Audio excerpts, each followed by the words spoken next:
Un saludo muy especial para todos ustedes. Gracias por seguir estudiando la Biblia con nosotros. Les habla Hugo Sánchez. Hola, yo soy Marta Flores. Pienso que esta nueva serie de charlas le van a ayudar mucho en su estudio de la Biblia. Génesis, el nombre con el que ahora conocemos el primer libro de la Biblia, es una palabra de origen griego que significa principio, origen o nacimiento. En la Biblia hebrea se le conocía como Bereshit, la primera palabra del libro, que significa en el principio. No nos extraña, pues, que este libro trate sobre los orígenes. Así es, este es el libro de los planteamientos, la perspectiva de cómo comenzaron las cosas en la gran narrativa bíblica. Ahí leemos cómo Dios creó el escenario donde habría de desarrollarse su proyecto.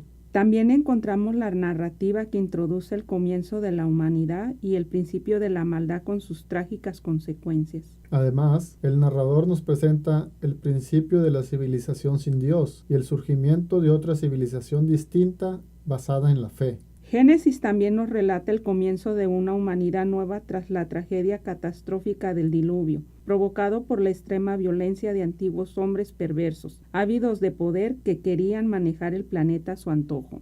En el capítulo 11, igualmente leemos cómo empezó la incomunicación y el distanciamiento entre los pueblos, protegidos así de la manipulación de los poderosos que querían usarlos para sus fines egoístas. Ahora, al llegar el capítulo 12, nos encontramos con otro gran comienzo. Exacto. Ahí leemos cómo Dios, de la multitud de pueblos dispersos y confundidos, escogió una familia e hizo con el patriarca Abraham un pacto especial. Esta será una nueva etapa muy interesante en el desarrollo de los planes divinos. Bueno, pero antes de entrar en los temas centrales de este capítulo, tenemos que hablar brevemente sobre el capítulo 11, versos 10 al 23, la sección que sirve de conexión con los capítulos anteriores. Seguro. ¿Qué podemos aprender de estos versos? En el verso 9 dejamos a la humanidad dispersa y confundida, los pueblos incomunicados. Sí, Dios les tuvo que confundir las lenguas para que no siguieran con el loco proyecto de construir una torre que llegara al cielo. Después de eso, podemos imaginar que el mundo siguió su marcha y que cada pueblo y cultura continuaron su carrera por el camino que Adán les había abierto, en la frontera entre el bien y el mal. En otras palabras, sabemos que hubo aciertos y bondades, pero también grandes errores y maldades. Lo que pasa es que desde esa posición, con un pie en el bien y el otro en el mal, con el deseo de ser uno mismo árbitro final de sus propios comportamientos, era imposible que la humanidad lograra reponerse, eliminando la maldición que por su causa prevalecía en toda la tierra. La pregunta aquí es, ¿qué haría Dios? Pues según lo que veremos en el resto de Génesis, proteger y potenciar la semilla de la fe verdadera en el corazón de un hombre y el seno de una familia. Con los años la semilla crecería, convirtiéndose en un árbol fuerte y frondoso, capaz de acoger y sanar a los perdidos. Así es como Dios usualmente trabaja, ¿no?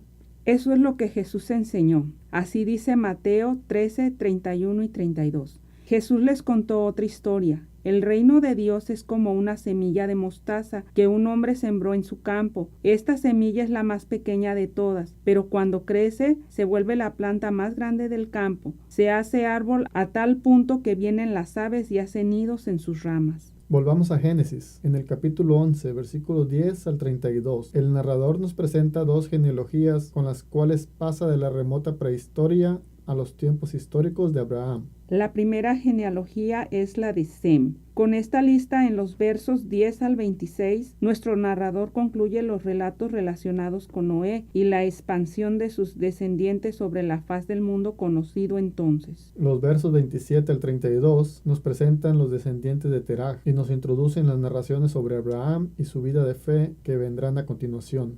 Aquí el escritor nos muestra la línea genealógica que va desde Sem, el hijo de Noé, hasta Abraham, el padre de la nación israelita. ¿Qué significado tiene esta genealogía aparte de darnos una lista de nombres? Es la manera en la que el narrador nos hace ver que Dios mantuvo en todo momento su propósito y su promesa que le había hecho a Adán al principio. La genealogía de Sem, extraña y lejana, nos deja entrever un par de verdades por demás interesantes que hay que mencionar aquí. Tengo curiosidad, ¿cuáles son?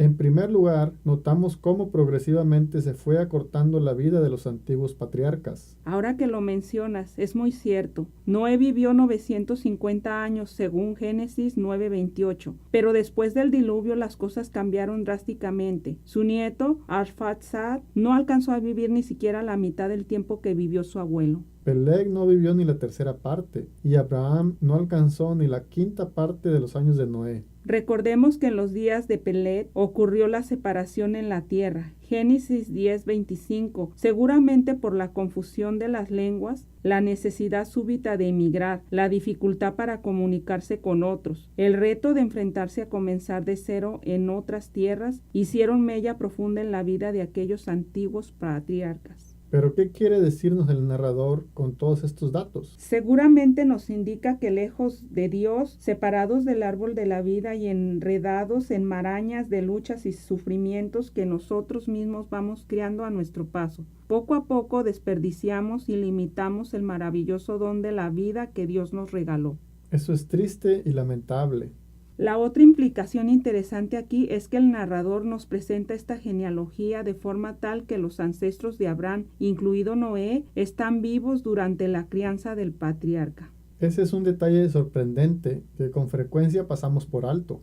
A mí me parece que de esta manera el relato destaca la conexión de Abraham, el gran padre de la fe, con la tradición de todos aquellos que en el pasado remoto creyeron en Dios y su proyecto.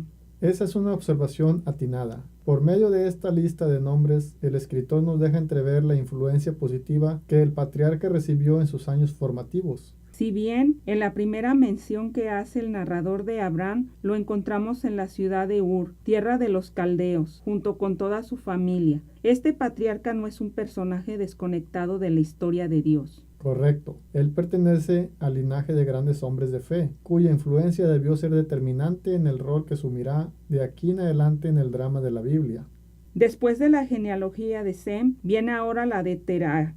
Génesis 11:27 nos presenta el inicio de una nueva y gran etapa en el desarrollo de los planes de Dios.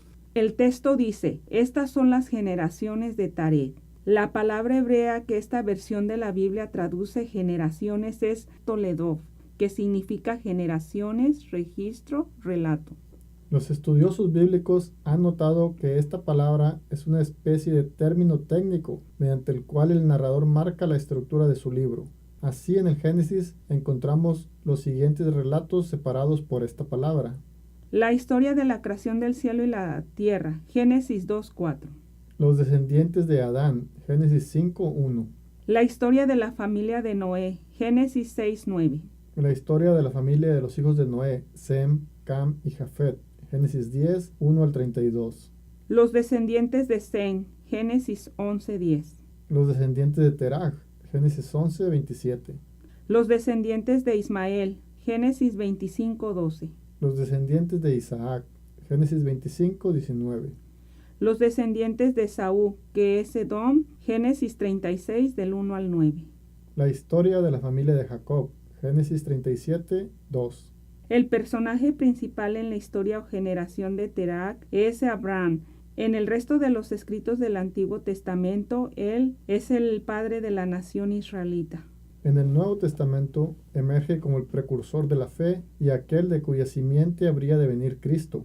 El narrador del Génesis nos cuenta que Terah tuvo otros dos hijos además de Abraham, Nahor y Harán. Harán fue el padre de Lot, pero murió prematuramente. El narrador no dice cómo ni por qué murió antes de su padre, Terah. Tampoco hay indicios de por qué el narrador incluyó este hecho en su relato. El hecho es que Terah y posteriormente Abraham asumieron una responsabilidad moral familiar y acogieron a Lot, apoyándolo fiel y generosamente. Eso es cierto y muestra el buen carácter de Abraham y de su padre. Abraham y su hermano Nahor se casaron. Abraham se casó con su media hermana Sara, Génesis 20:12, y Nahor con Milca, su sobrina por parte de Harán. Uy, eso no suena muy bien. Tal parece que este tipo de relaciones entre parientes cercanos era algo aceptado en aquellos días. Además, pudieron también darse razones de fe, al no querer emparentar con personas que no compartían el mismo compromiso hacia el proyecto de Dios. El punto importante aquí, sin embargo, es que Sarai era estéril. En la narración que viene a continuación, este hecho resulta muy importante como prueba de la fe de Abraham. Tienes mucha razón. Por otra parte, otro dato importante en el desarrollo subsecuente del relato es que Abraham salió de Ur para ir a Canaán con su familia, pero se quedó en Harán hasta la muerte de su padre. ¿Muestra esto una falla en la fe del patriarca? Preguntémosle a nuestros amigos que nos están viendo.